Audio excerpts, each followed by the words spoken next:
Chapter 13. Mrs. Bunny Goes to the Woods, or at least tries to. Mrs. Bunny had been trying to think of an adventure. She remembered hearing that somewhere in Colorville there was a haunted forest. She thought if she tried really hard, she might be able to find it. Off she ran. No one really wanted her to go. Nicolette said there's probably gargoyles there, giants and ogres too. What if you get lost? Mrs. Bunny pooh-poohed their concerns. Have you guys ever seen how fast I can run? I'll run away if I have to.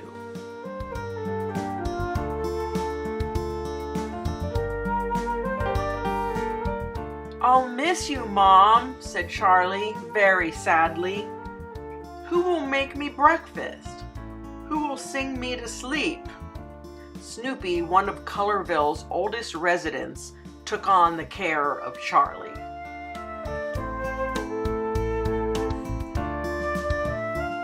Mrs. Bunny started to look for a magic doorway that would lead to the haunted forest. No, doesn't look right this way. This looks like it leads to music camp. That will have to be another day, another adventure. Maybe it's beyond this fence. If I could just jump over and see, she thought to herself. Though she climbed into a flower pot, she still couldn't see what was over there, and she was not high enough to jump over the top. Oh dear, Mrs. Bunny, what will you do now? Maybe it's behind all this. She found a hole, but didn't think it led anywhere.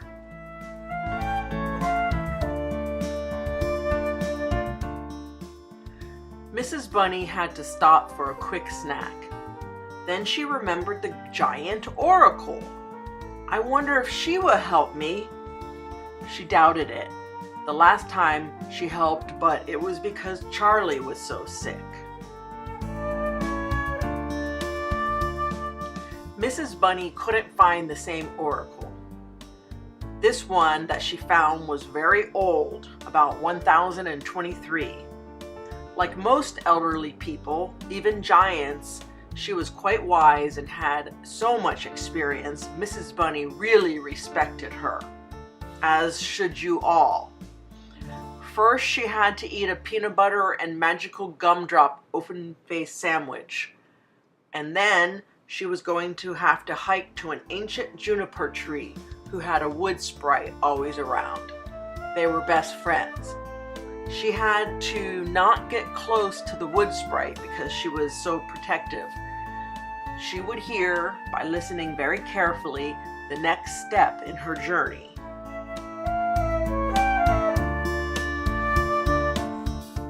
She had to find and pass a fence covered with red and pink flowers.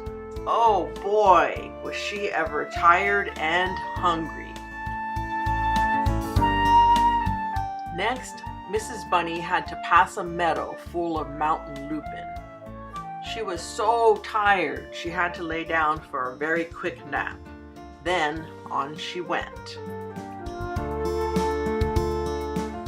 Finally, she got to the wall that was actually the doorway to the realm of enchantment, full of whimsical creatures and lovely trees that had souls.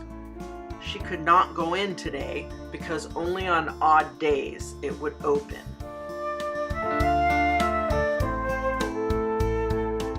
She scampered home, lickety-split, and memorized how to get there because tomorrow was an odd day. She had a delicious supper, fed Charlie, sang him to sleep with his very favorite song, then went to bed herself. Good night, Mrs. Bunny. Good night, Charlie.